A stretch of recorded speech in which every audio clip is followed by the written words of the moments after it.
ইনশাআল্লাহ আমরা বসে পড়ি। চেয়ারম্যান সাহেব একটু স্টেজে আসলে ভালো হয়।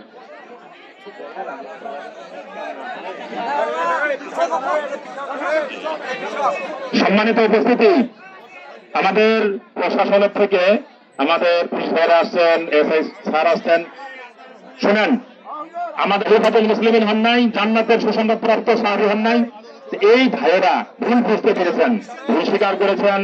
ওনারা ভুল স্বীকার করবেন এখন এখানে প্রকাশ্যে, এবং ওনারা এটা বলবেন যে আমরা এখানে যা প্রচার করেছি আমরা আসলে আমাদেরকে ভুল শিখানো হয়েছে, যার কারণে আমরা ইনাদেরকে ভুল শিক্ষা দিচ্ছি।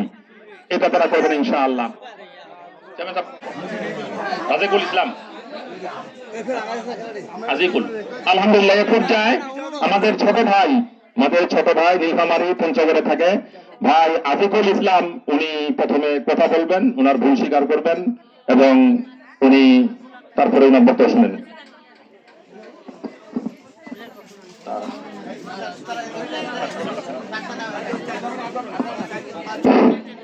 আসসালামু আলাইকুম।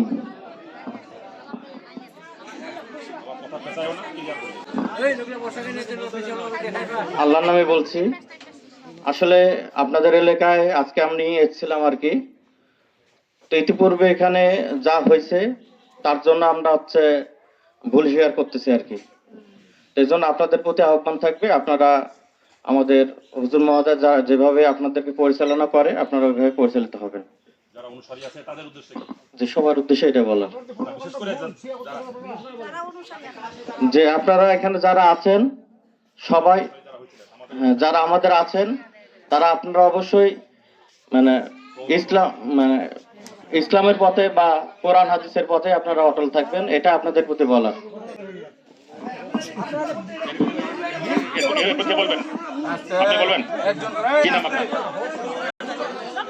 আচ্ছা, আপনার সন্তান এখন কথা বলবেন ভাই জহুরুল ইসলাম। আসসালামু আলাইকুম। তো এখানে যে পরিস্থিতিটা তৈরি হয়েছে, বিশেষ করে আমরা যে কথা বলতে এসেছিলাম আমাদের ভুল হয়েছে এখানে। এজন্য যারা ইতিপূর্বে আমাদের কথা শুনছেন তারা ভুল পথে পরিচালিত হবেন না। বর্তমান কোরআন সুন্নাহর ভিত্তিতে ওলামা সমাজ যেভাবে বলে আপনারা সেভাবে চলবেন। আর আমাদের ভুল হয়েছে এটা আমি স্বীকার করছি। এখন কথা বলবেন সংক্ষিপ্ত ভাবে ভাই হাসানুর রহমান। আসসালামু আলাইকুম। সম্মানিত উপস্থিতি, ইতিপূর্বে আমরা এখানে আসছিলাম, হয়তো কিছু কথা বলেছি, তো এটা ভুল ছিল আমাদের। তো আপনারা আমাদের জন্য দোয়া করবেন, আমার জন্য বিশেষ করে, আমি যেন এখন থেকে সঠিক পথে চলি।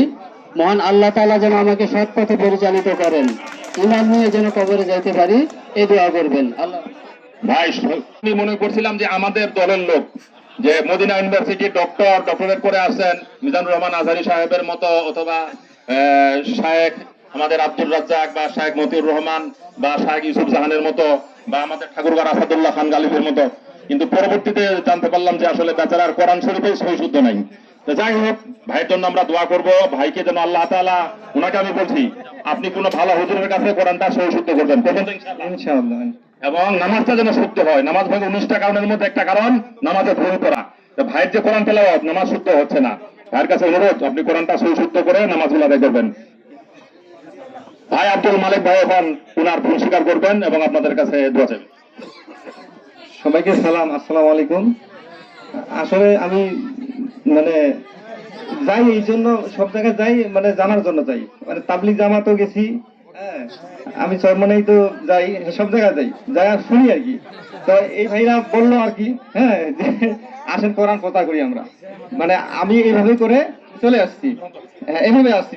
আসার পরে এখন আমাদের কোরআন পাঠ করে, ঠিক আছে। তো যা হোক, আমি একজন গরিব মানুষ, হ্যাঁ, খেটে খাই। যা হোক, মাঝে মধ্যে নামাজ পড়াই, আজকে তো যা হোক, আসলে ভুল স্বীকার করতেছি আজকে, যা কিছু হয়েছে এবং যারা এটা, হ্যাঁ, আসলে কোরআন সুন্নাহ অনুযায়ী আমরা যেন চলতে পারি। এটা দোয়া করেন আমাদের জন্য, সবাইকে ধন্যবাদ। আসসালামু আলাইকুম। ভাই আপনি কথা বলবেন? আসেন।